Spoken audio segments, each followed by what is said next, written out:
All right, ladies, welcome to this episode of the She is Extraordinary podcast. And I am interviewing a woman that is truly extraordinary, especially for her age. Her name is Kaylee Stepkoski. Actually, I met her through her mother, who is a beautiful client, a beautiful sister of the Lord. And I got to know Kaylee and I'm like, oh my goodness, like she's just too amazing to be only 19 years old. It's insane. Okay. So I'm going to be sharing with you this beautiful woman who is a two-time best-selling author. Her third book, which is sure to be another bestseller, is due out later this year. And these two books that are already best-selling, she's a science fiction adventure series writer. I mean, this is like, I was blessed to read a portion of the new book. And I was just blown away by the way that Kaylee puts words together. Absolutely. It's God breathed. So I could say a lot more, but I'm going to introduce her. Hey, Kaylee, how are you today? I'm well. Thank you for having me, Judy. Oh my goodness. You're so welcome. Well, I just want the listeners to know this is not your first podcast appearance. I understand you were recently featured on the Potentialist podcast. And I was. Yeah, you were talking there about fighting through fears as an author. And I want to get to that in just a moment, but I want to start from the beginning. Can you please explain to the ladies, you're all of 19 years old. How did you get to be this two-time best-selling author? That if I had a straightforward answer for you, I would give it because it's a crazy journey. Let me tell you. But I mean, it all started when I was 17, when I made the first typing on a Word document. I mean, and no, I haven't been doing this most of my life.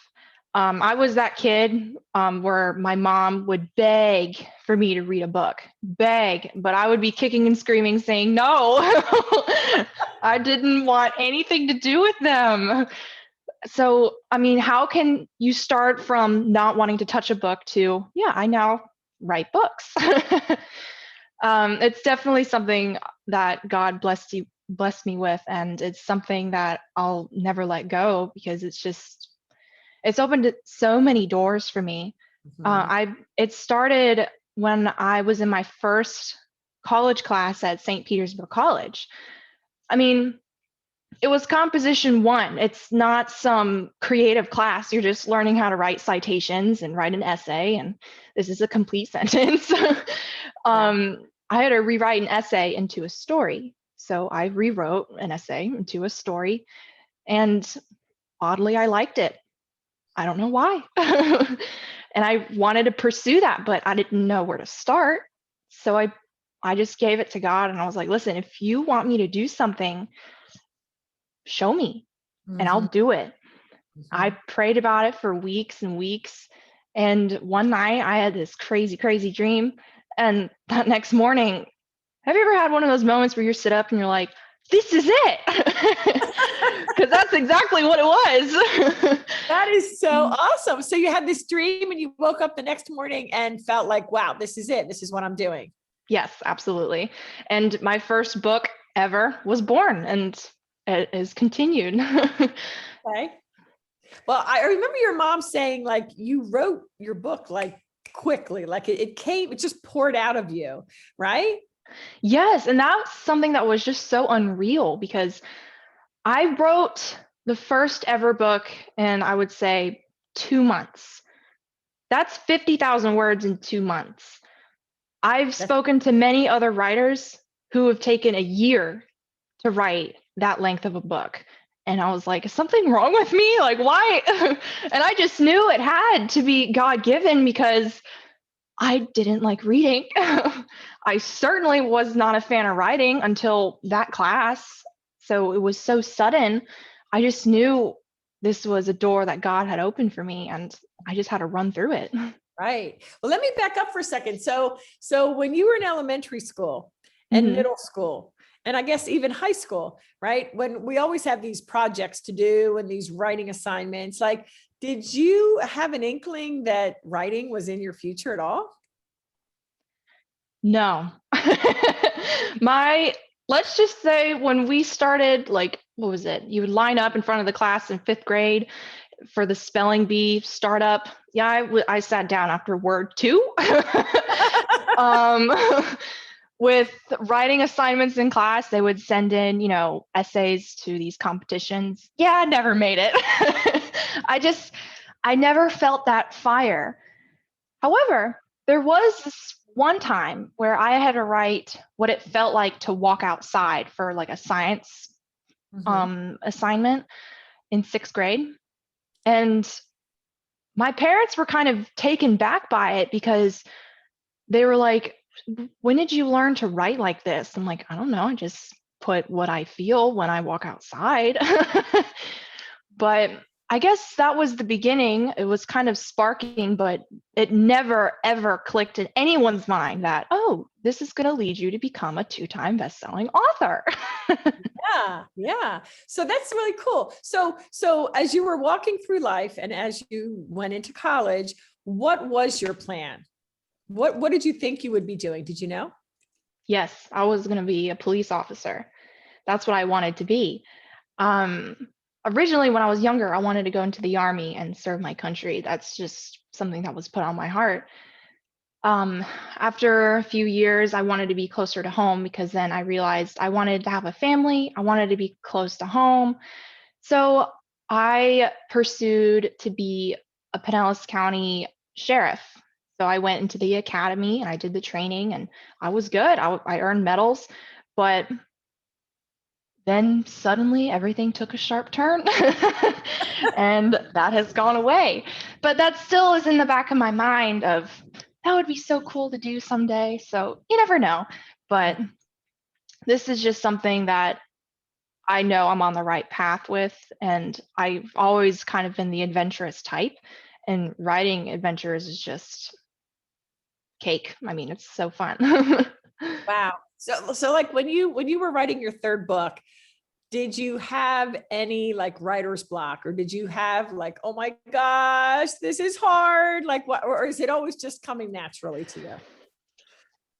It depends, it's kind of weird. You kind of have to warm up to your characters. You have to warm up to how they talk and how they react to different situations because they're not all the same. With my Ever series, oh, it was easy. It just came flowing through and it was very simple. With this book that will be coming out this year, Another Vision, this one was totally different. Most books, I have an idea of how it's going to end. This one, I didn't.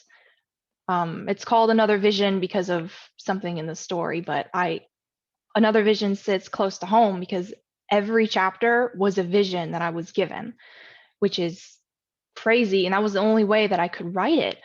Most chapters, you would hit the end point and you have an idea of what's going to happen. This person is going to go this place. There's going to be these conversations. No, that was not the case with Another Vision. I wrote out 8 pages of a chapter, didn't like it, deleted all of it.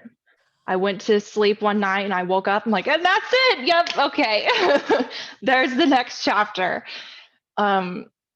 It's, yeah, it just depends on the story and it just depends on how I feel with these characters because it's funny, it's a relationship. Isn't that funny? Yeah, because I'm in the process of writing a book and I'm one of those that takes a year plus to get it out. So I find it hard to find the time, but it's just like everything. It's hard to find time and it's easy to make excuses. But it sounds like you're obviously blessed with this ability from God himself. And almost like, at least with Another Vision and maybe with your other books as well, where it's kind of like God breathed or God led. Do you feel that? Yes, absolutely. And I mean, when you're passionate about something, you're constantly thinking about it. You have this pull in your heart where it's like it has to come out. It almost hurts where you are dying to get something out, but you just can't unless you pray about it and God opens that door and you're like, this is it. Okay, now I'm capable of pouring out the words that God has put into me. And I mean, I've tried writing books that or even just chapters where I was like, no, I can handle this. No, I can't handle it unless God is there walking me through it because then I'm able to breathe these characters to life and walk next to them and help guide the reader through what I'm seeing. I mean, Yeah. it's a great experience. Yeah. Well, as you know, I was blessed to read a portion of this upcoming book. And I was just blown away by the clarity, like the vivid picture that your words were, you definitely have a way with words that paints a very clear picture. And I was just blown away. And I think you got that from my comments. I mean, it really is, ladies listening, you really have to read this book coming out if you don't read the others. I mean, it's just such unique writing that you can immediately sense that the talent is otherworldly. It is divine. So I mean, that, I don't know, how does it make you feel when you hear me say that? But I truly mean that. Thank you so much. It means the world. I mean, because it just confirms that I'm on the right path. I'm not just flailing in the water. I'm swimming through the water just fine. And that's something that I would like to feel if I'm running after this passion. And it also just confirms that I'm using my resources well. I love using the people around me to help build my stories. So my sister, who's with me through every single one of these books, she's dyslexic. So she has a tough time reading and then following along. However, she reads in pictures. So every chapter I read, I am confirming everything. Can you see what's going on? Or does my character seem frustrated? Am I explaining everything well? And she'll tell me the holes that she's seeing and areas that I can expand on. And that just, I feel like, has helped me so much. Not only that, but it also just boosts both of our confidences, because we both have these little details in our lives that maybe hold us back but push us forward in different areas, and just finding those and embracing them, it just helps carry on the gift that God's given us. Yeah, I could see that. And I'm sure that's like a unique bond for the two of you, which is really neat. As a mom, I just like get goosebumps on that. Well, let's talk about back in the day when you first realized that, hey, this writing thing is something I really want. You were in college, and then at some point you decided, you know what, college isn't for me. Take us through that and what that was like, and your parents' involvement, and how you ultimately came to the decision that you did. Absolutely. Well, so I was homeschooled, so I dual enrolled into St. Petersburg College at 16. So I started my college journey earlier than most. So I graduated with my AA and high school diploma in 2020. So the year of the pandemic. Hooray! The perfect year to start your new life journey. Yeah. But so I was set on going to the University of Tampa. I was going to go and major in writing and continue and grow my strength in it. And I was set to go. That's what I was going to do. Because, I mean, that's the route that everyone takes at my age, right? That's the way I'm supposed to go. But then as the time came closer, I started getting these job opportunities. People wanted me to help market their companies. People wanted me to help brand them because they saw that I was marketing my books well, and they wanted a piece of it. And I started realizing I have all these opportunities coming up. And if I keep going the traditional route that you're supposed to take, I'm going to lose them. So that is when I just started getting completely overwhelmed, because like, what do I do? So I prayed about it a lot. There was a lot of fasting involved, a lot of discussions with my parents. But then I realized that I would have to be stuck in my dorm at the University of Tampa because of COVID. And I wanted college experience. I'm homeschooled. I want to go out and see the world. Okay. Yeah. Homeschool is a blessing. However, I want to go out, but I couldn't with COVID. So I started talking with my parents about other options. And my dad pulled me aside. He's like, listen, Kaylee, a degree is important. Get the piece of paper. However, the experience that's in front of you, that's more valuable right now because you're going to be building and growing with people rather than just sitting in your dorm. And I'm like, yeah, you're right. Mhm. And my family backed me up, and I'm like, all right, here we go. I did not go to UT. I pursued the jobs that were set before me, and it's been great. College is not completely out of the picture. When God says it's time to go, then I'll go. But I haven't been given that door yet. So I'm just going to keep running with what I got.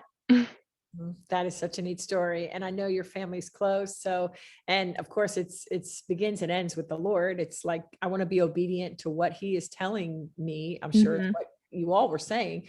So talk to us about what that leap of faith was like. I mean, you saw these opportunities, but it still is scary, even when it feels like the right thing to do.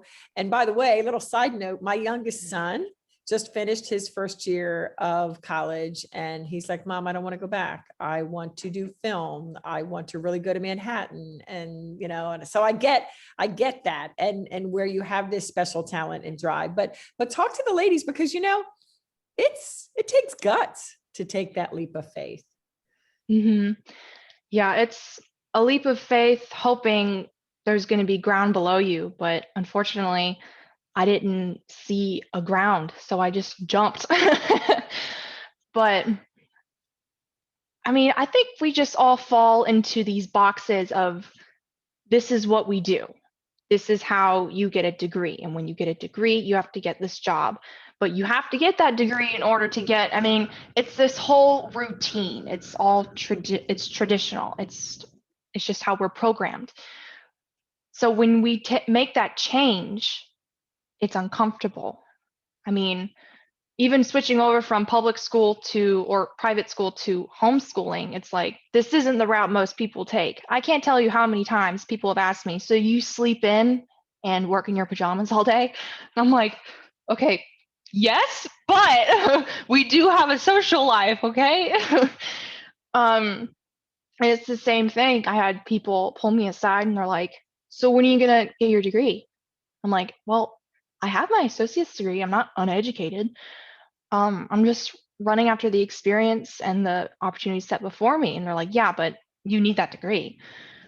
So it's scary because there are all these shadows around me, but that doesn't mean I can't light a fire, right? I'm going to keep running with what I've been given. And it's also just constantly tapping into your faith, because I do get uncomfortable many times because I didn't go the traditional route. I'm watching all my friends walk the stage. They're getting their degrees. They're going into these different classes. They're going to football games with their roommates, and I'm at home working. But you know what? I really just have to get my eyes out of the earthly world, because everyone is on a different path. That's their path. Why am I comparing mine with theirs? So I have to be myself. So I have to remind myself that's their path. I'm going to continue down mine, and doors just continue to open because I'm doing what God has led me to do. And I'm going to keep doing that. And I mean, it's also something, it's good to be uncomfortable too, because then that makes you feel like you are accomplishing something that most people may or may never accomplish. And hey, let's light the way for other people behind me. Whew, oh my gosh. Whew, I got to throw an amen on that and a hallelujah. I mean, you are speaking with such maturity in Christ that you just blown me away. I love you. You're my sister. You're my good friend's daughter, but you're like my sister. And I say that to my kids. Yes, you're my sons, but you're my brothers. And it's such a thing to see and witness. So many great nuggets here. you said it's good to be uncomfortable. And I love that. And it does feel good to get to the place where being uncomfortable is actually kind of comfortable, because then you realize that you're stretching yourself, right? Mhm. Right. Yeah, yeah. And then the idea of staying in your own lane and these conventional shoulds and musts, and you need to really, it's not, it's here's what God told me to do. So you can say it's silly, but I say it's right. And nobody else really should stand in judgment on that. So you are inspiring ladies listening right now, those that even are afraid to go on video, right, in their social media, or those that are thinking and planning and readying to start a business, but they keep getting ready, and they're not really pushing the go button. So you are doing amazing things just by stating your story, Kaylee. So I just want to thank you for that. All right. So Thank you so much. You are so welcome. All right. So a couple things. You were on a podcast, and I heard a bit of it, the Potentialist podcast, and you were talking about the fear of writing, how to overcome that. And so for any budding authors out there, I thought it might be cool to touch on this point. I mean, people don't really think about it, but it's very vulnerable. You're pouring out your heart, the stories in your head, the characters that you've walked with, the storyline that you put your blood, sweat, and tears into.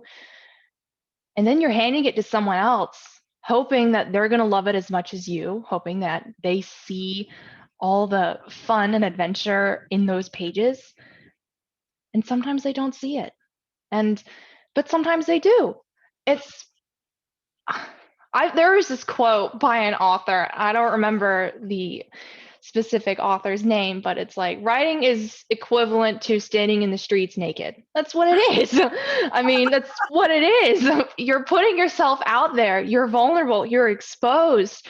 And you have no idea what anyone is going to think. I had a professor who I look up to, and I'm very thankful for the feedback and advice that he's given me. I've grown because of it. But he did tell me something that really struck a chord with me. He read my first book, and by the end of it, he told me there was just no point to it. And I sat there and I was like, oh, great. So is that how everyone looks at it? But then as I thought about it, who cares? The point of it was that you read it, which you did, and it's for entertainment. I've never seen a TV show where there's like an actual point, like all those dramas. It's like you're there to be entertained. Right. So that's how I had to take it. And I just had to wipe the dust off my shoulders and keep going, because you know what? Not everyone's going to like sci-fi, which I think it's fine. I'm not a huge fan of historical fiction. That's just my taste. Yep. We all have to realize that not everyone is going to like what you're writing, or the business that you're making, or or even just, for instance, like my mom who stages. Some people just don't maybe not like her style. That's fine. It just depends on who you're hitting. And that's why we're all different. Imagine if we all like the same thing. Talk about boring. Yeah, totally boring. Yeah. Right. So being vulnerable is okay. And it just helps you grow as a person, and it builds your confidence. Yeah. Wow. Well, you are so poised.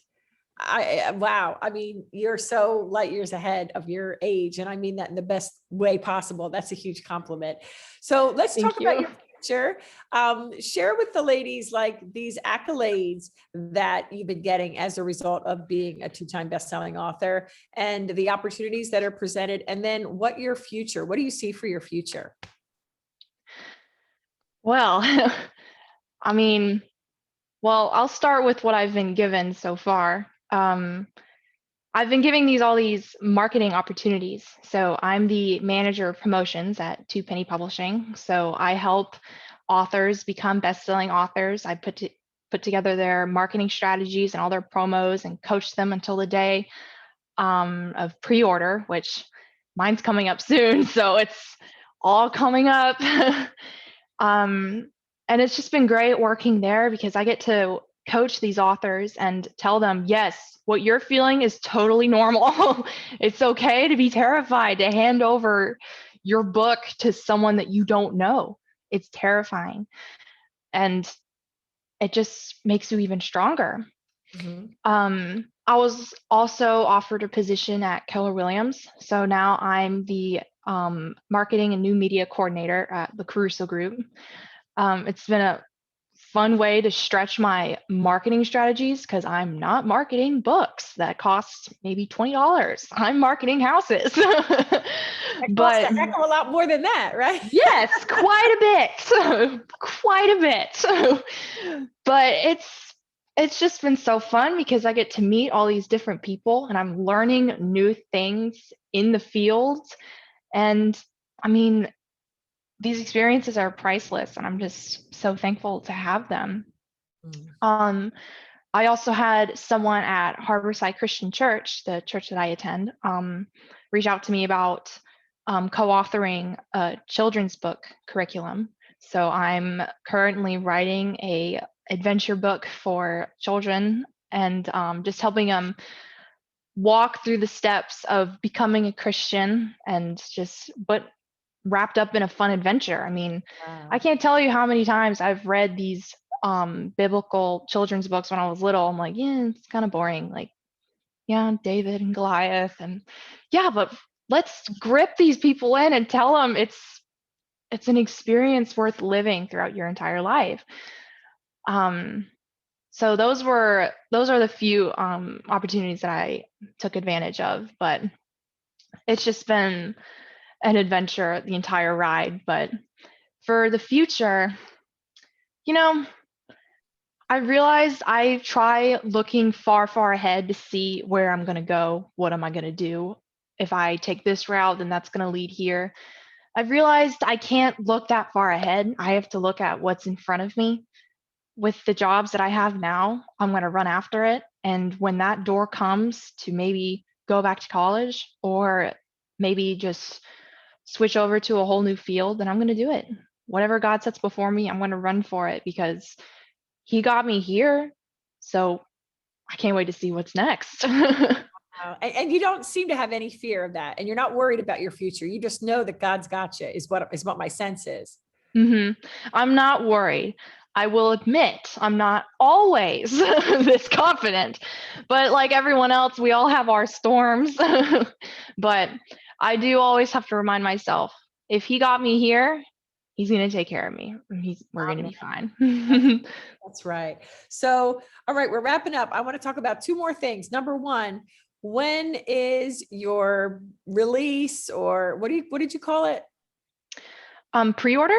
Pre-order, yeah. Tell us about that. And when is it? Because I want to make sure I release this before then. It's so exciting. The pre-order of Another Vision is May 28th, which is this Friday. That is the day where everyone will be purchasing the ebook for 99 cents and see how far up the ranks my book will go on Amazon. And we'll see if I hit bestseller a third time.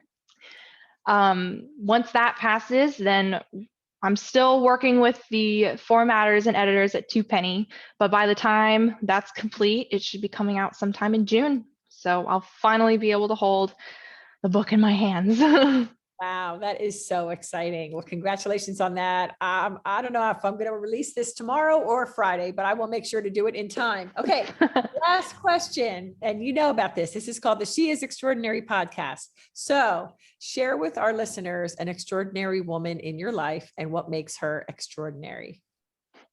There are so many. That's so hard. Oh, all right. Well, of course, I have to say my mom, Kaylee Stepkoski. I mean, she's got me here. She's dealt with my shenanigans of, Mom, I think I'm going to be a writer. I mean, could you imagine hearing that? It's a Hallmark show. I mean, come on. But she was like, okay, now how are we going to make it work? And I'm like, great question. Let's find out. So every step through homeschooling, through changing over to dual enrollment, and then applying for colleges, and then not, and then working. She was there with me through every single step, and I'm just so, so very blessed to have her. I mean, yeah, we do argue about different things, but you know what? It just makes it fun. I love her to death, and I'm just so thankful to have her. Yeah. Yeah. Okay. Anybody else? If I get you to choose another one, did you want to choose another? Ooh, yeah. Okay. So definitely my aunt. I call her Kiki, but Katie Griffith. She has helped me through every step, even with I can just talk to her freely about anything I want. And not that I can't do that with my mom. You know, there are some things where I just feel like I need two people in the race with. Yep. And I just love having her with me. And I mean, she's helped me build my skills in marketing and even just talking to clients too. Like, that's weird when you're 19 and you pull up a Zoom call and you're like, "Hi, I'll be helping you through your promotions." So like, "How old are you?" I'm like, "I swear I have experience." But yeah, absolutely. That is awesome. Well, it is you have so much experience already under your belt. You're a beautiful woman of the Lord. And I just ooze with pride because I know your mom and love her so dearly that it's just such a blessing to have you on the show. Huge congratulations and all glory to God for all of your accomplishments. Your future is certainly bright, Kaylee, and I can't wait to see where God takes you. It's going to be exciting to watch. Thank you so much, Judy. I'm so blessed to be here and to have your prayers and praises for just throughout my journey. Oh, you're so sweet. My pleasure. God bless you. Ladies, if you've enjoyed this episode, please take a moment. Be sure you subscribe so you don't miss another one. And if you would, please take a moment and leave a rating and a review because your feedback means the world. Thank you so much for listening, and we'll see you next time.